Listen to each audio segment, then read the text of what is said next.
后来乡亲啊，继续来看这个正离经的画面。有民众驶车驶到嘉义市一个路段，看到头前这台轿车的后车挂无砍落来，内底是坐一个囡仔揽一台铁马钱做伙。这民众看一个拢硬气，驶车要甲肉要甲讲，但是对方这驾驶无要插伊。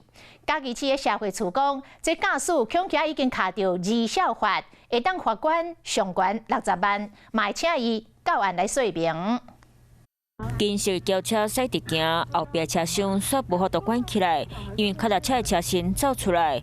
今日看边还有一个面包碗，一个囡仔看起来就亲像用拍的姿势，一支手扶梯马就安尼卡伫咧下前前后车厢内底，好看到人讲起。想上前去跟他告知说这样还蛮危险的，但是对方好像是不理睬，车窗就关着，后来就作罢。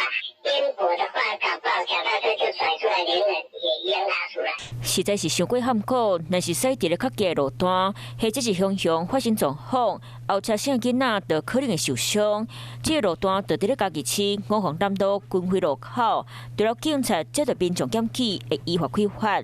驾驶人嘛恐惊违反离校法。可能已经涉嫌违反《儿少权法》第49条的第15款哦。那最高呢可处以6万到60万元的一个罚款。载运人客乘坐不依规定，货物不稳妥，行驶时显有危险，处新台币3000元以上18000元以下罚款。